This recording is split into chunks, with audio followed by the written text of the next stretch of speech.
这是在股东大会结束后，马斯克接受了美国全球财经新闻网络主持人大卫·菲多的采访。在这次访谈中，马斯克和主持人探讨了许多特斯拉的热点话题，其中，马斯克预测特斯拉的自动驾驶技术即将实现，并表示实现后每辆特斯拉汽车的价值将增长超过5倍。他认为，人们尚未充分理解特斯拉在人工智能技术应用方面解决实际问题的全球领先优势。他预计在1到2年内，特斯拉的人工智能技术将震撼世界，如同现在的 CHATGPT 一样。马斯克也谈到了特斯拉可能启动的广告计划、宏观经济对特斯拉的影响，以及特斯拉在中国市场的扩张和未来发展等话题。此外，他还讨论了社交媒体和言论自由的问题。这些讨论涵盖了特斯拉的战略决策、行业趋势以及人工智能的未来。对于理解特斯拉和马斯克的思维方式、理念以及汽车行业和人工智能领域的发展趋势，这段访谈具有极高的价值。But of course, you can just watch us live here at the Gigafactory in Austin. Thank you for allowing us to be here. Yeah, you're welcome. It's quite something to just sit and watch for quite some time. Yeah, this is actually where I don't actually have an office here. I either walk the floor or I hold meetings in this room. Okay. This room allows me to see what's going on with production while I'm holding meetings. Is there one particular production that you focus on when you're here, or that you sort of your eyes always go to, or you actually walk over to? Well, this is the end of line that we're seeing here. So if cars aren't moving, that means there's some blockage upstream, and then I can go and see what that blockage is. So I think we might be on a break right now, but if vehicle end of line is not moving, that means there's something upstream that's wrong. Got it. Well, it's been amazing just to walk around the facility a bit and get a sense for the size. All right, you just finished your annual meeting. You took a lot of questions from a very eager audience. I feel like most of it you've shared before, but there was some news, and I want to start there. Advertising. You got a big applause. You didn't sound like you were going to advertise that much, but you did at least seem to open the way to saying, okay, we might consider doing some advertising. Why? Well, I mean, I believe in listening to shareholders, and I actually was surprised by the level of enthusiasm for advertising, since we have not historically done that.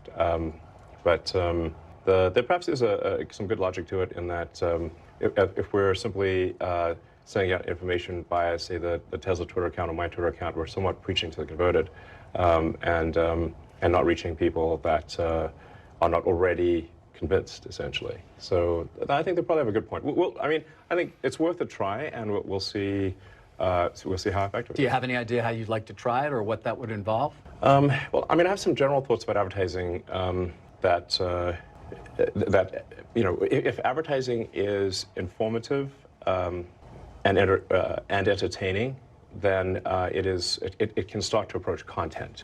So I think sometimes advertising is perhaps not informative, or perhaps in some cases a bit misleading. And in fact, we've lost some advertisers on Twitter because community notes applies to advertising too. And so if somebody advertises something that isn't perhaps a bit inaccurate, then it gets community noted, and then they get mad and stop advertising. But we care enough about the truth that we're willing to give up advertising dollars on Twitter, even if in order to have the least inaccurate source of information. And I want to talk about that, but I want to obviously spend some time on Tesla. Again, back to ads, though. I mean, am I going to start to see Tesla ads during the NFL broadcast on a given Sunday, Monday, Thursday? The NFL's always on. Well, bear in mind, I mean, I only just agreed to it, so it's not like I have a fully formed strategy. Okay. Well, how much time does go into when you think about these things? I mean, was it something you decided to do up on stage, or at least did you know coming in, I may, if this comes up, that I may go there? No, I mean, the questions are not scripted in any way. Right. So in that moment, you just said, all right, we'll do some ads. That's right. So we're only like 20 minutes later, and I'm asking you detailed questions. You don't have any answers, I guess. I'm not sure what the most effective thing is, except that, like I said, I believe that advertising should be informative about a product. It should be ideally aesthetically pleasing. It should be beautiful. It should have some artistic element to it, and it should be something that you don't regret watching after it's done. And I think if advertising fits those criteria, that it starts to approach content, and that you want advertising that is as close to to content as possible, such that you don't regret the time you spent watching it. But you did say something as well, which is that you've been preaching to the converted. You mentioned a few statistics, for example, about safety, about price during the meeting that may not be fully understood by the general auto buying public at large. So a lot of people still think Teslas are super expensive because we did start out with an expensive sports car, then like a slightly less expensive sedan and SUV. But now we're at the point where the starting price of a Tesla is actually below the average selling price of a car in the United States. So Teslas are actually much more affordable than people realize. And so we should just make sure people at least know that. Right. And that Teslas are also the safest cars on the road in so many ways that people, actually a lot of people at Tesla don't even know. Sort of the cabin overheat protection, for example, or the fact that we continuously update the automatic emergency braking software and the way the airbags deploy. So we look at an accident and we say, is there anything we could do from a software standpoint to improve the cars that are already on the road? And then what can we update in the design to improve safety? I think that the statistics speak for themselves. This is not simply a matter of opinion. It's statistically safer than anything else. You mentioned affordability. It's something you discussed during your meeting. You've also discussed it a bit on the earnings call recently as well, in relation to the Federal Reserve raising interest rates and obviously the monthly cost for a typical auto buyer. You think it's going to be a tough 12 months ahead. You've said that a few times. Yes, for everyone, not just Tesla. Understood. So it's, it's simply, you can think of raising the Fed rate as somewhat of a brake pedal on the economy, frankly. It makes a lot of things more expensive.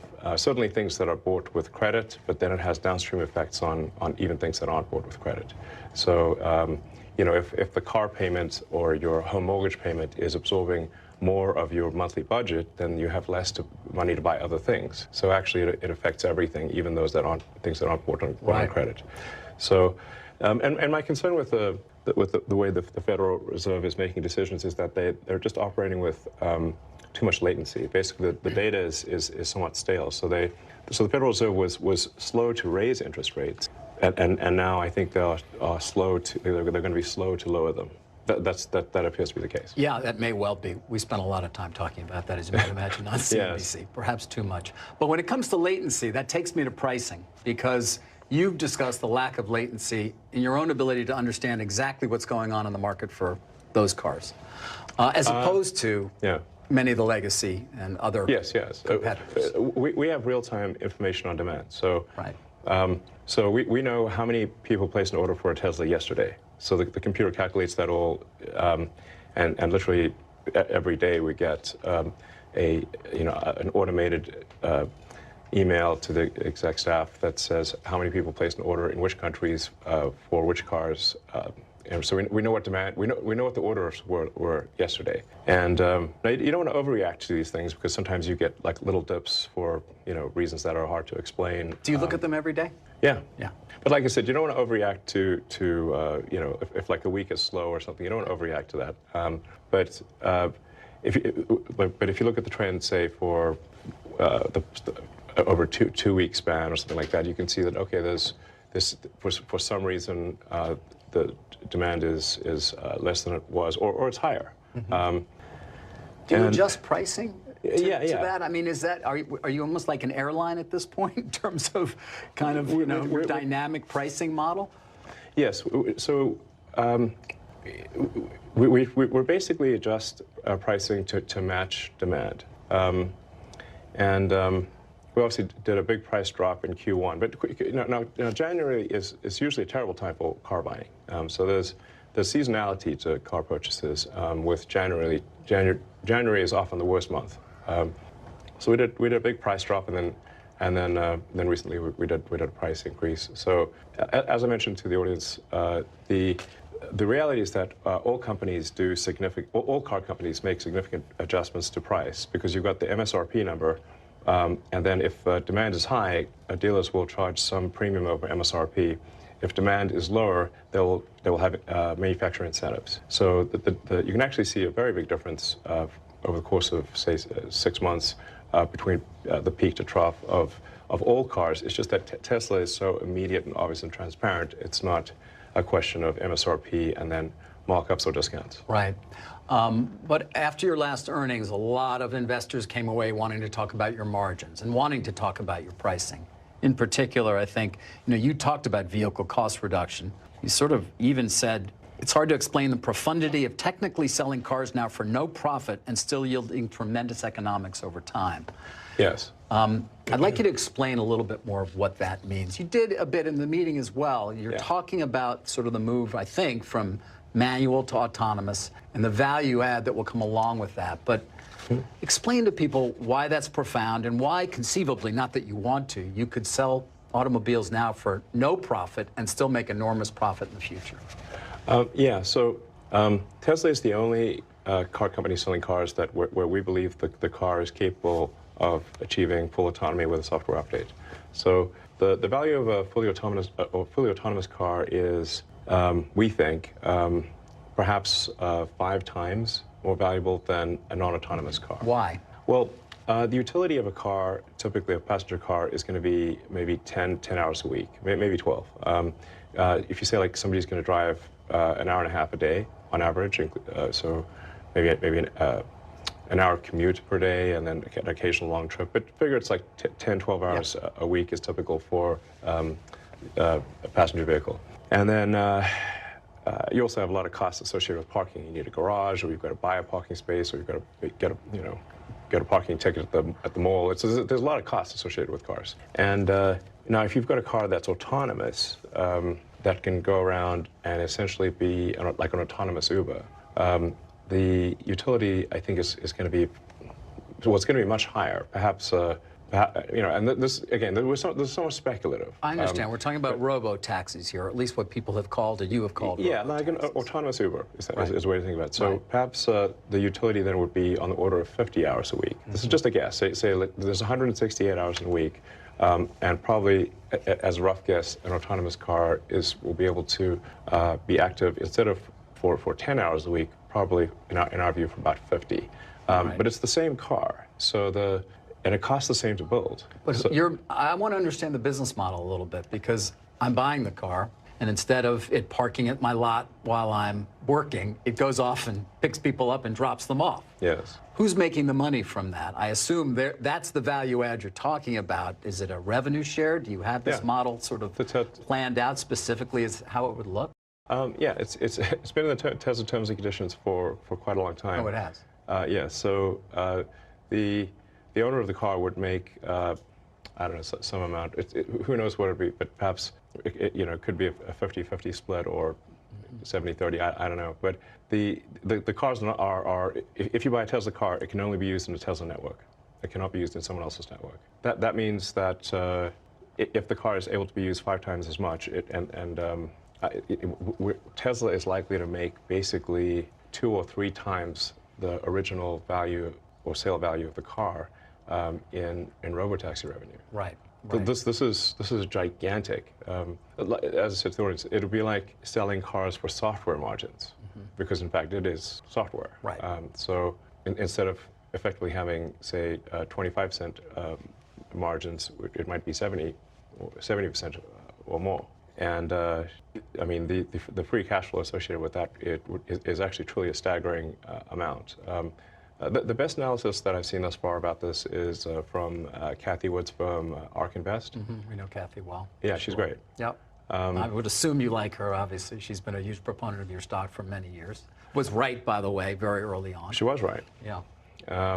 I thought she was being optimistic, but she turned out to be, in fact, almost spot on. Yeah. And I am familiar somewhat with her analysis. What a lot of investors come back to, or everybody, is your promises of full autonomy. And you seem to be saying, again, you've said it before, you know that. Yes, no, I mean... You said it at 19, I think about 20, and I've certainly been, I guess I have somewhat of a pathological optimism.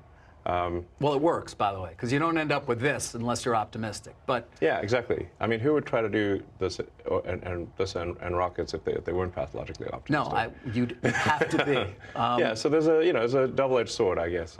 But do you ever say to yourself, all right, I'm getting a little ahead of myself here? I mean, when you said, again, we're going to have full autonomy. No, I didn't say we will. I said I think, in my opinion, we probably will. Okay, right. There's a number of qualifiers there. I think, in my opinion, we probably will. So what do you think, in your opinion, you probably will? When? I mean, it does look like it's going to happen this year. Why? Well, we're now at the point where the car can drive on highways and in cities with, and where a human intervention is extremely rare. So, I mean, I was able to drive for several days, just dropping a navigation pen in random locations in the greater Austin area with no interventions. And the same in San Francisco, which is a very difficult place to drive. So, I mean, you've got bus lanes, one-way streets, so it's quite a challenging homeless situation. You were driving recently in San Francisco, or the car was? I have been doing that quite a lot because of Twitter's headquartered of course. there. So, maybe less, maybe a little less soon. Yeah. We'll get to that. But finish your point, though, in terms of why you feel why you're optimistic. I'm optimistic for that reason, which is that I've actually never, this is the first time I've had a situation where there's been several days in a row picking random destinations and having no safety-related intervention. Right. It's the first time ever. I want to get to a lot of other topics, but I am curious on Tesla in particular. One thing I haven't heard you discuss is the impact on your business of the Inflation Reduction Act. At least I haven't heard it. Maybe you've discussed it. Adam Jonas, who follows your company at Morgan Stanley, said, "We believe the IRA is so advantageous to Tesla in terms of absolute dollars versus the legacy OEMs, it could equal as much as 45% of current earnings per share." Is the IRA going to be usually beneficial to your company? I'm not sure it's going to be that beneficial. There are significant advantages for having domestic production of batteries, which I think is important for strategic reasons. I think as we move to an electric transport economy, I think it's important for the United States to have some independence with respect to battery production, including all of the precursors necessary for a battery. So the IRA strongly incents that, and I think that will prove to be something of of national strategic importance in the future. So I'm not sure I would say it's as good as, say, a 45% increase in earnings per share, or 40%.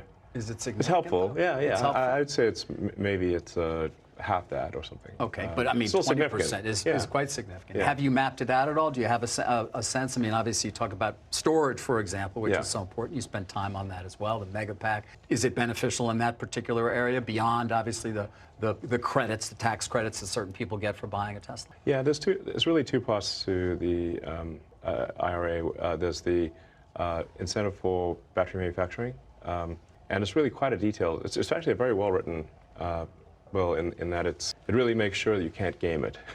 So you actually have to build the batteries in the U.S. and you actually have to build the precursors to the batteries. But if you do, it is, I believe, $30 at the cell level and $15 at the pack level, I believe, if I recall correctly. So that is very significant for batteries. And then you've got the consumer tax credit for EVs, provided they are built in the U.S.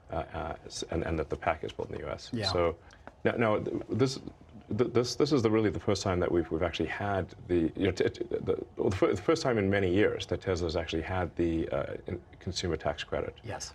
Because we actually exceeded the limit for the consumer tax credit several years ago, and so up until December or until January this year, I should say, there was no consumer tax incentive to buy a Tesla. But there was for the other car companies because they've not made that many electric cars. Right, they didn't reach their limit. Yeah. Before I wrap on Tesla, I would like to get to China, which is obviously an important market for you. I noticed that chart you put up. BYD is the only company that seems to be making money so far. Are you concerned at all about ruthless pricing sort of at the low end in the Chinese market and what that will mean to your market share there? Well, currently a limitation with is the production rate of our Shanghai factory. It's not demand. So I mean, so that's there are some constraints on our ability to expand in China, and so we're making as many cars as we can. It's not a demand issue. And you're going to be making batteries soon as well. Yes. For the Mega Pack, for mostly for non-U.S. markets. So. Are you concerned at all about the growing belligerence between China and the U.S.? I think that should be a concern for everyone.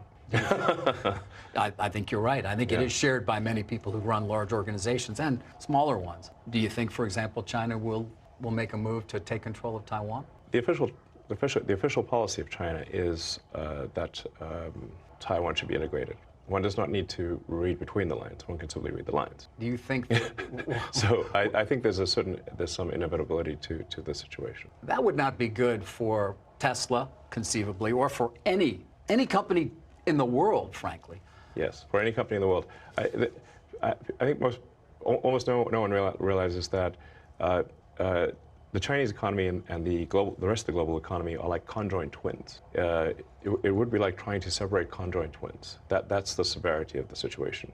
And it's actually worse for a lot of other companies than it is for Tesla. I mean, I'm not sure where you're going to get an iPhone, for example. I mean, Apple's recently started doing some sort of small amount of production in India, but it's tiny compared to. It's tiny. Not to mention an advanced semiconductor chip if they take over Taiwan Semi. Correct. So you design your own chips, but you manufacture them at Taiwan Semi too, right? We do some. We use Samsung and TSMC, but you seem to think it's likely to happen. I'm simply saying that is their policy, and I think you should take their word seriously. You know, your time, I think you've said, in fact, some of the brief conversations we've had, is one of the most valuable things in your own control. And I am curious now, and Tesla investors sort of seem to rejoice at the announcement of a new CEO at Twitter in part because they thought, well, he's going to have more time for Tesla. That's true.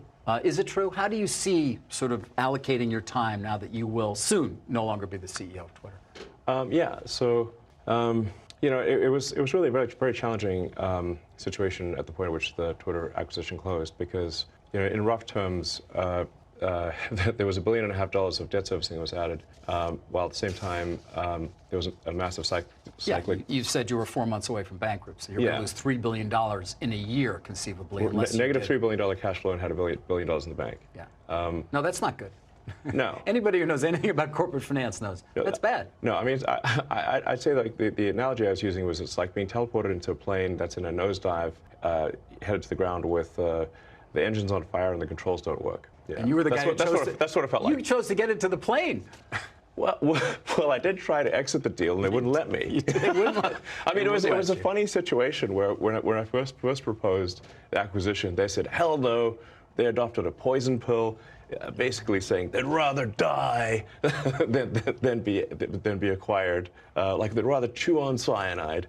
And then a few months later, they're like basically have a gun to my head saying, no, you must acquire us. Yeah. I mean, that's quite a change. It is quite a change. But you seem to think, I can figure out a way out of this until finally, I guess you realized I can't. It was made clear to me that the decision would not come down in my favor legally. Yeah. All right. Well, now you have a new CEO. Yes. Why? I think Linda Yaccarino is going to be great. Why?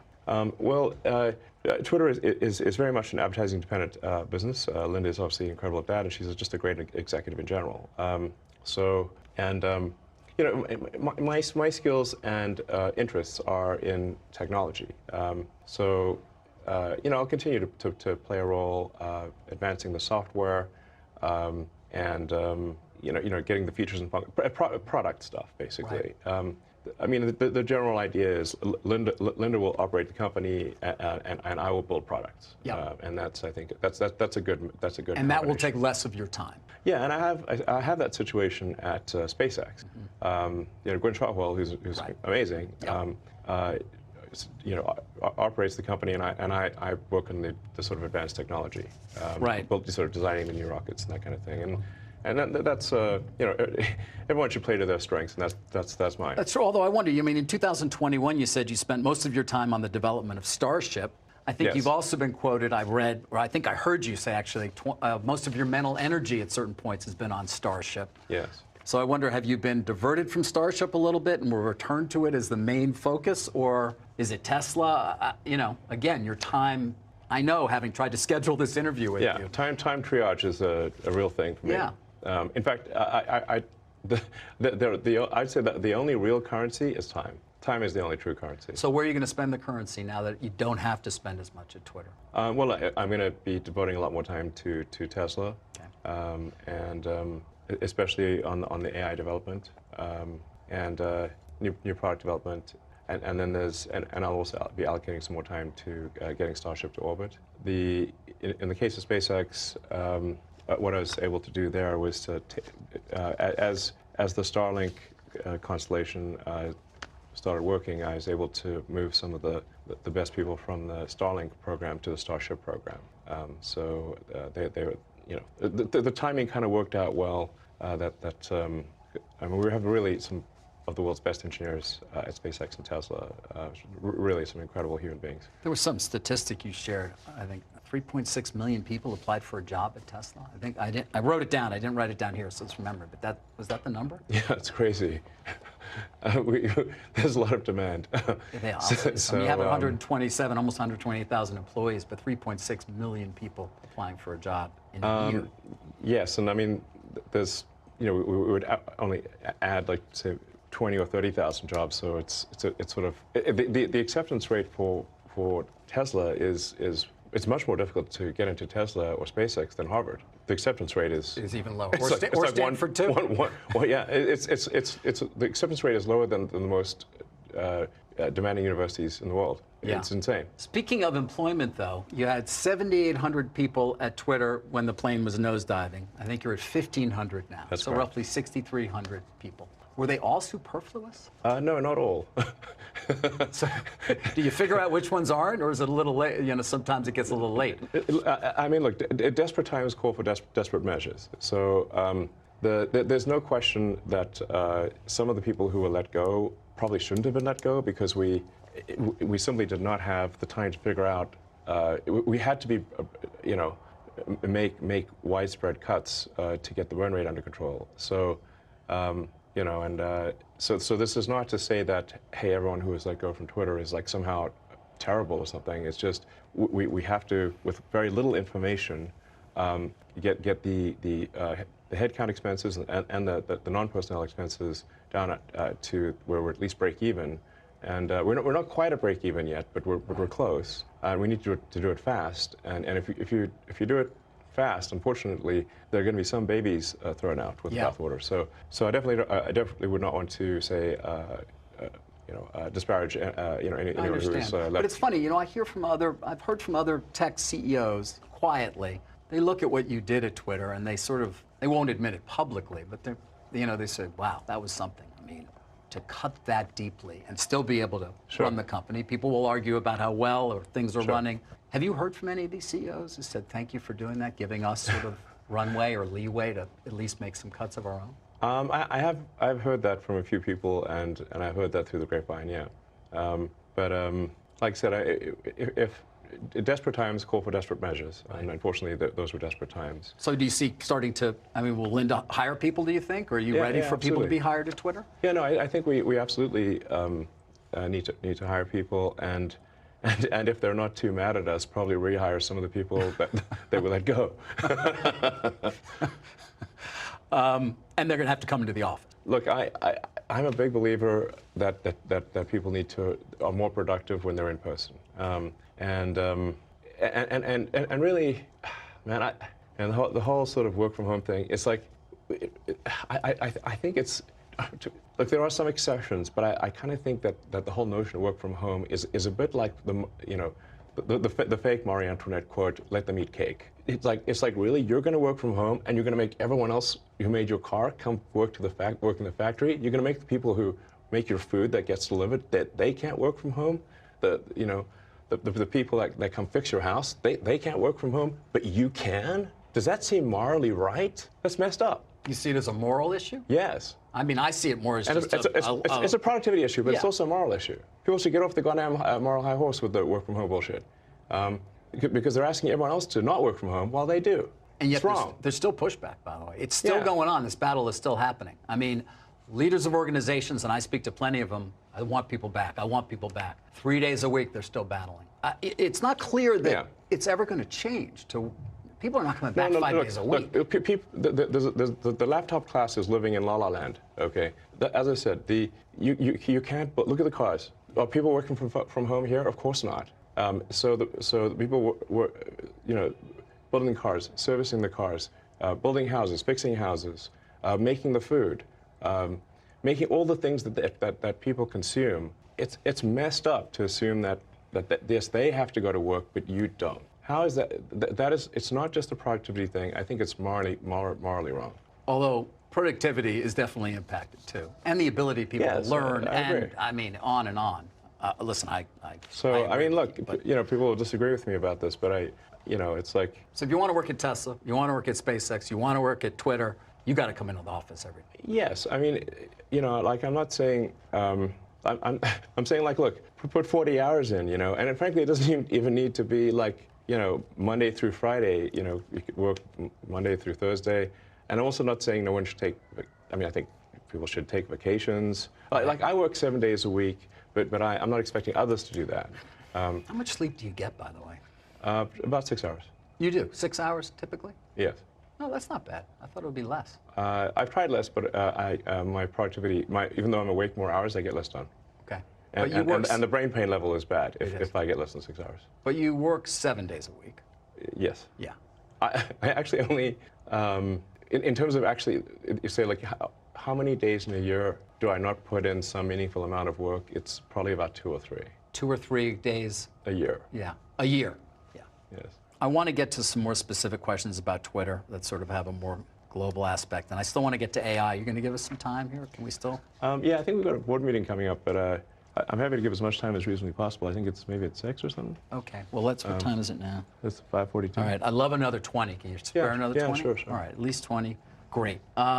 Let's talk about free speech a bit. You call yourself a free speech absolutist. You want Twitter, and this is aspirationally. Aspirationally, you want Twitter to be as truthful as possible, the most accurate source of information about the world. So what does that mean for how you police lies on the platform? You mentioned community notes. Is that the extent of it? I think community notes, yeah. I mean, I'd say, so my overall kind of vision for X or Twitter is to be a cybernetic collective mind for humanity. This is going to sound quite esoteric and sci-fi, but so in pursuit of that objective, you want to have information move quickly, have that information be accurate, and you want to have error correction on that information. So you can think of community notes as like an error correction on information in the network. And the effect of community notes is actually bigger than it would seem. It's bigger than the number of notes, because if somebody knows that they're going to get noted, they are less likely to say something that is false because it's embarrassing to get community noted. Okay. But and that applies even to advertisers, by the way. Right. We've lost that's so far $40 million in advertising. Because it was misleading, or because the community notes said it was? The community notes, they get two pretty big advertisers got community noted, and yes, I think on balance the community notes were correct, and I did say to those advertisers, look,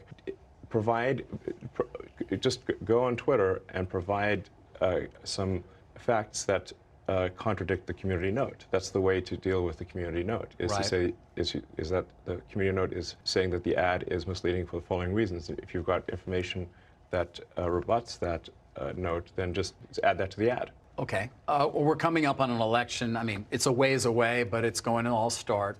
Yeah. President Trump is allowed back on the platform. He hasn't actually come back. Right. But one would imagine if and when he does, or there are others who will say 2020 election was rigged. Is that something? I assume that's not something you believe. Well, I think the answer is nuanced. Like, do I believe Biden won?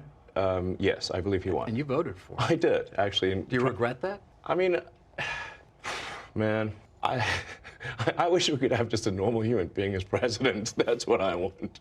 I think if we could, there's that old saying of like we're better off being run by people picked at random from the phone book than the faculty of Harvard. Yeah. I don't know who said that, but it was someone very wise. And I would say if we could do that for the president, that would be great. You think that would be beneficial? So you're not, obviously you're not happy with Biden. Don't we all just want a normal human being to be whatever the president? That means, whatever. I'm not even sure anymore what normal means. No, but I mean, like, just, I don't know, just a... You want somebody who's competent. Yeah, That's helpful. Yes, I think definitely somebody's executive ability is underrated. Since the president is effectively the chief executive officer of the country, it actually matters if they're a good executive officer. Yeah. It's not simply a matter of do they share your beliefs, and but are they good at getting things done? There's a lot of decisions that need to be made every day. Many of them are unrelated to moral beliefs. Right. And you just want a good executive. Because they're CEO of America. They are. They are. We want a good CEO of America who's going to be an effective. Unfortunately, we live in highly partisan times where there is war about everything, including ideas, including the truth, which gets back to it's not true that the election in 2020 was rigged. It wasn't stolen. And I wonder on the platform, when you see that, does that end up in a community node, or is that something you take more action on? And obviously, that applies to so many. I mean, to be clear, I don't think it was a stolen election. But by the same token, if somebody's going to say that there's never any election fraud anywhere, this is obviously also false. Yep. If 100 million people vote, the probability that the fraud is zero is zero. There's going to be, of course, there's always going to be some. A little. But is it going to, right? I mean, the tiniest bit, perhaps. I mean, this election was audited. It was so many judges. I mean, it went on and on and on, and there was nothing whatsoever that. I don't want to debate this with you. My question is more about. I think it's important to say, like, that in any given election, even if you try your hardest, if you've got 100 million votes, there's going to be some amount of fraud that is not zero. And that it's important to acknowledge that without saying that the fraud was of sufficient magnitude to change the outcome. Mm-hmm. So my opinion would be that there was some small amount of fraud, but it was not enough to change the outcome. Right, and by the way, it might have been either way. I mean, Yeah, there's probably a little bit of each way. But again, it's going to be you're going to let people say that though on Twitter, and then you're going to hope that they're corrected. They will be corrected. They will be. Oh yeah, 100%. Let's talk a bit about your tweets. Because it comes up a lot. Even today, it came up in anticipation of this. I mean, you do some tweets that seem to be, or at least give support to some who would call others conspiracy theories. Well, yes, but I mean, honestly, some of these conspiracy theories have turned out to be true. Which ones? Well, like the Hunter Biden laptop. That's true. Yeah. Yeah. So. That was a pretty big deal. There was Twitter and others engaged in active suppression of information that was relevant to the public. That's a terrible thing that happened. That's election interference. But how do you make a choice? You don't see. I mean, in terms of when you're going to engage. I mean, for example, even today, Elon, you tweeted this thing about George Soros. Well, I'm looking for it because I want to make sure I quote it properly. But I mean, you know what you wrote. But you basically. It reminds me of Magneto. This is like, calm down, people. This is not like made a federal case out of it. You also, you said he wants to erode the very fabric of civilization, and Soros hates humanity. Like, when you do something like that, do you I think that's true. That's my opinion. Okay, but why share it? Why share it? Especially, why share it when people who buy Teslas may not agree with you, advertisers on Twitter may not agree with you? Why not just say, hey, I think this. You can tell me. We can talk about it over there. You can tell your friends. But why share it widely? I mean, this is freedom of speech. I'm allowed to say what I want. You absolutely are. But I'm trying to understand why you do, because you have to know it's got a. It puts you in the middle of the partisan divide in the country. It makes you a lightning rod for criticism. I mean, do you like that? People today saying he's an anti-Semite. I don't think you are. No, I'm definitely. I'm like a pro-Semite, if anything. I believe that probably is the case. Yes. But why would you even introduce the idea then that would be the case? I mean, look, we don't want to make this a George Soros interview. No, God, no. I don't want to at all. But what I'm trying. Even came up though in the annual meeting. I mean, do your tweets hurt the company? Are there Tesla owners who say, I don't agree with his political position because, and I know it because he shares so much? Or are there advertisers on Twitter that Linda Yaccarino will come and say, you got to stop, man, or, I can't get these ads because of some of the things you tweet? I'm reminded of there's a scene in The Princess Bride. Great movie. Great movie. He confronts the person who killed his father, and he says, offer me money, offer me power. I don't care. So you just don't care. You want to share what you have to say. I'll say what I want to say, and if the consequence of that is losing money, so be it. But I mean, when you link to somebody who's talking about the guy who killed children in a mall in Allen, Texas, and you say something like it might be a bad psyop. I'm not quite sure what you meant, but. Oh, in that particular case, there was somehow that's not that that obviously people were killed, but it was, I think, incorrectly ascribed to be a white supremacist action, and the evidence for that was some obscure Russian website that no one's ever heard of, that had no followers, and the company that found this is Bellingcat. Right. And do you know what Bellingcat does? PsyOps. Right.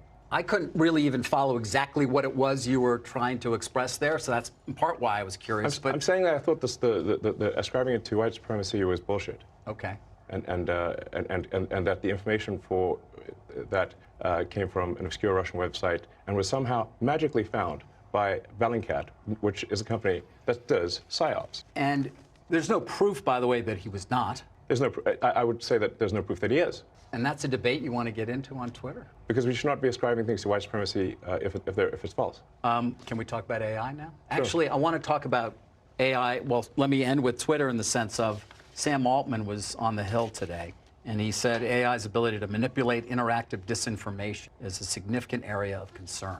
It's Yes. moving so quickly. It is a significant area of concern. And how, I'm curious as to whether you agree with that, how you see that even playing out on Twitter with people who, who knows, somebody could, look like you and or me and use our voice. I don't know what it could be. Oh, that is happening big time. So the reason that I'm asking people to be verified on Twitter and that we're saying, okay, verification means you've got a phone number from a reputable carrier, which means that you've at least passed through whatever their security mechanisms are, that you have a credit card, so you now have passed through whatever security mechanisms the credit card company has, and that there's some small amount of money paid per month. That set of actions significantly increases the cost of fake accounts. With the latest AI, it can bypass basically every test for are you a human. Right. So then how do you know that a million accounts were created? How do you know that those are people? I don't know. How do you? Exactly. You have to do account verification. And the thing that makes I sort of put myself in the position of, like, if it was my goal to manipulate public opinion and create millions of accounts and make it seem as though a topic was trending, and that this is actually what the public believes. But in order to do so, I had to get a million phone numbers, a million credit card numbers, and pay $8 a month. Right. And have that all not be traceable and clustered. I would say it's impossible. Impossible. So the goal of the sort of Twitter verification is fundamentally to prevent AI manipulation of the system. Got it. Final question on Twitter. Walter Isaacson, your biographer, he said your big goal for Twitter is disrupting the banking industry. Well, is that accurate? I'd say that's a. Look, first of all, I don't want to disrupt something for the sake of disrupting it. It's more like if there is a better product, that's great. But I'm not out for disruption for the sake of disruption. I'm like, if we can make a product that improves quality of life for people, that they find more useful, that's great. What people see in PayPal is sort of like a halfway.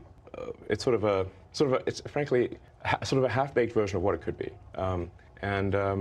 And so I think there's potential to create a more efficient financial system. And here we can get, again, quite esoteric into sort of information theory. But the actual financial system today is a heterogeneous set of databases running on mainframes and COBOL that still engage in batch processing. It's really quite very inefficient. Things are still not real time. And so it's possible to have a much more efficient, homogeneous real-time data system. Money is just information, and so but that's not like the only reason. It's just a thing that would be, I think, poetic to fulfill ultimately the vision that I had for X over 23 years ago, and actually see that come to fruition would be nice. But there are many other things for Twitter. It's not just financial. So. Well, you talk about enhancing humanity. I'm curious then about AI, which many people say will lead to great productivity gains. You showed those robots. I mean, I can imagine what they conceivably could do when powered by AI. But I'm also curious, because you've certainly been concerned, what percentage do you give the chance that it will destroy humanity? Well, the advent of artificial general intelligence is called a singularity because it is so hard to predict what will happen after that. I think it's very much a double-edged sword. I think there's a strong probability that it will make life much better, and that we'll have an age of abundance, and there's some chance that it goes wrong and destroys humanity. Hopefully that chance is small, but it's not zero.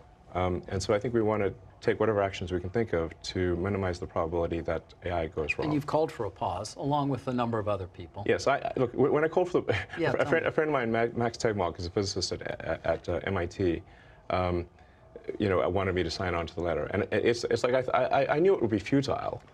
It is futile. It's futile. I knew it would be futile. I just want to call it like it's one of those things. Well, for the record, I recommended that we pause. Okay. Did I think there would be a pause? Absolutely not. So, but you're starting XAI. I think that's what you're calling it, or some new AI effort. How's it going to be different than OpenAI or Alphabet? This is not the time to this is not. We don't have enough time, and nor is this the moment to really talk about it. Okay.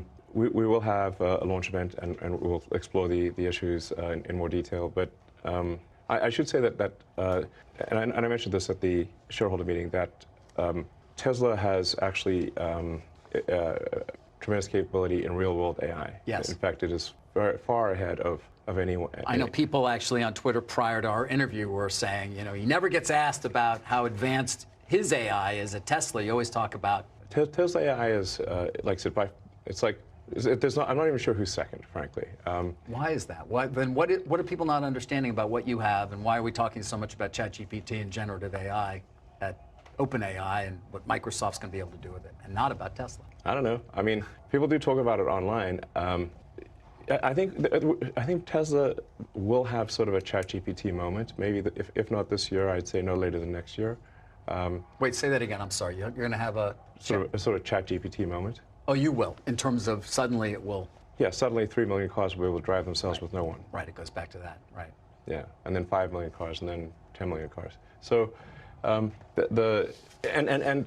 would also say that if positions were reversed and say, well, in fact, the positions are reversed. For example, Google has Waymo, which is sort of attempting self-driving, and they are able to make self-driving work in a very limited geography with very tightly mapped streets. But as soon as anything goes wrong with those streets, like if there's an accident or a parade or road construction, it stops working. Basically, Google is unable to produce a generalized solution to self-driving that works anywhere. They've been trying to do that for a long time. They've been unsuccessful. Tesla basically has that and is far more advanced than Google. Yeah. And so if the positions were reversed and you said, okay, Tesla's got to produce a large language model that has output equal to or greater than ChatGPT, or Microsoft OpenAI has to do self-driving, and we flip the tasks, Tesla would win.